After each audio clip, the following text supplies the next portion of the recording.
here at Colton Neyland Stadium in the 30s, but the offense was hot for the Tennessee Volunteers. A 60-14 win over South Alabama, and the Tennessee Volunteers are now bowl eligible here in 2021. Alongside Jimmy Hyams, co-host of Sports Talk, I am Vince Ferrara.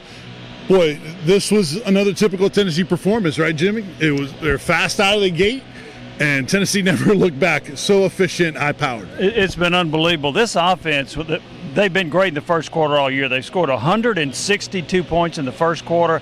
That's more than any team in the country. They're averaging more than anybody in the first quarter. And they would have scored more except South Alabama was hogging the football. But Tennessee scored a touchdown on each of its first 7 possessions. You talk about efficient. Hendon Hooker was back to being Hendon Hooker after having difficulty against a great Georgia defense. The run game was efficient, even without Tyon Evans. Tennessee also was efficient on third down. Heck, they didn't miss a third down until the fourth quarter. And then they held South Alabama to 1 of 16 on third down. So a very strong performance. Look, we've seen a lot of teams that were lesser opponents giving teams fits, right? Yeah. And that didn't happen with Tennessee. We saw Ole Miss struggle to beat Vanderbilt and some other teams out there that have played closer games than you might have thought. Florida against Samford a week ago. But Tennessee took care of business. They played a very sound game. Really impressed with the way they came out and played hard. And Jimmy, that's been the case all season long for this Tennessee team. They have not missed a beat in terms of taking advantage of the lesser competition, just take care of business. And Heupel was really complimentary of his team for that. That tells me a couple things. It tells me, number one, they're having fun. Yeah. They are enjoying it. The other thing it tells me is this is a pretty close unit.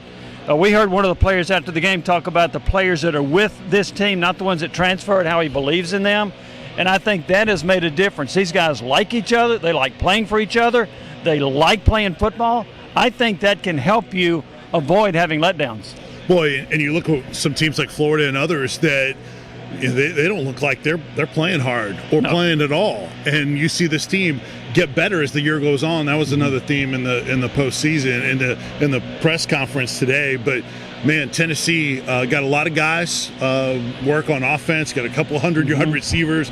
Jalen Wright, 83 yards on the ground and a rushing touchdown. Plus we saw Whitehead get in the end zone. It was really efficient and very impressive from the jump. Yeah, Jabari Small got in there twice. First time he scored 2.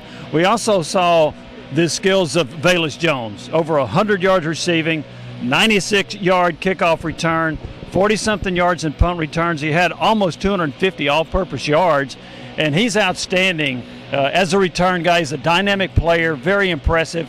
And Vince, one of the things I thought was kind of interesting, the players get asked about bowl games a lot. Well, and Josh Heupel said, we weren't thinking about the bowl game, just about playing, getting ready for South Alabama. Well, Velus Jones, after the game and the post game, is like, he was asked about bowl. So are we bowl eligible? Yeah. We're bowl eligible. Yeah. It's like he didn't even know, right? Which is kind of like, am I really believing that? But I think he was sincere. So that tells you the focus was on the game and not the bowl and not other things other than the Jaguars. Yeah, that's a great point because I thought the same thing when he said so. I guess they weren't focused on the bowl eligibility too much if he didn't know. But Cedric Tillman, now 5 straight games where he has a receiving touchdown. That's the most since Josh Malone caught touchdowns in the last 5 games of the 2016 season. And Hendon Hooker now with a touchdown pass in 10 consecutive games.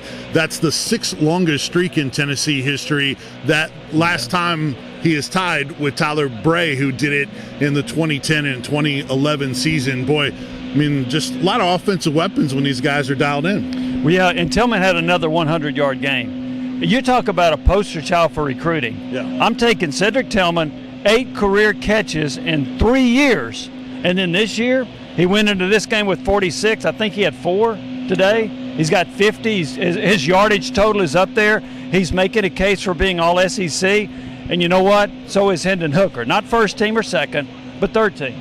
He has played really well. I think he's been the 3rd best quarterback in the league on a consistency basis behind the dude at Alabama and the dude at Ole Miss. But other than that, I think Hendon Hooker's played outstanding football. He was asked if he was going to go through senior day. He said he hadn't made that decision. But if he comes back, I can only imagine how good this offense could be next year. All right, final thing. Tennessee and Vanderbilt, of course, next Saturday. Tennessee fans going to expect a 7th win. No reason why they don't get it. Right. And if Tennessee does get to 7 wins, what are you looking at in terms of a potential bowl or most likely bowl for Tennessee? I think that right now, to me, there are likely 3 options. One would be the Music City Bowl in Nashville. The other one would be in Charlotte, the Duke Mayo's Bowl. And I'm not ruling out a Florida Bowl. And I think the most likely Florida Bowl would be the Outback. Maybe it could be the Gator Bowl in Jacksonville, one of those two. But here's the thing. If Tennessee's 7-5, which we expect they will be, there are not 4 or 5 teams in the league that will rank higher than them. They'll be right in that group. Obviously, there's Alabama and Georgia, and there's Ole Miss. Maybe there's A&M. But other than that, I mean, if Tennessee's 7-5 and there's another team that's got 8 wins, they may want Tennessee because of the way Tennessee travels. So I think Tennessee's positioned themselves to be the 4th or 5th pick of bowls in the SEC, which assures them of a pretty darn good bowl game. Pretty exciting team to watch for fans. I know the record 6-5, but man, this team has been fun to watch. They take care of business. No real dud games this year. Play top-level competition really well. Wasn't a huge crowd here tonight by any means, but still, a cold night. I understand it a little bit, but Tennessee gets the job done. A 60-14 win to move to 6-5 on the season. This guy will be back with you at Sunday Sports Sound Off with VFL Tim Irwin in the morning from 8 to 10 a.m. And then, of course, on Monday, all-day reaction on 99.1 The Sports Animal, and then all our coverage at 99.1thesportsanimal.com. Follow us on all our social media accounts. Jimmy wants to get out of the cold, and so do I. So the frozen tundra. That's right. We'll hope it's warmer next Saturday against Vanderbilt. Thanks for watching. We'll talk to you soon here on 99.1 The Sports Animal.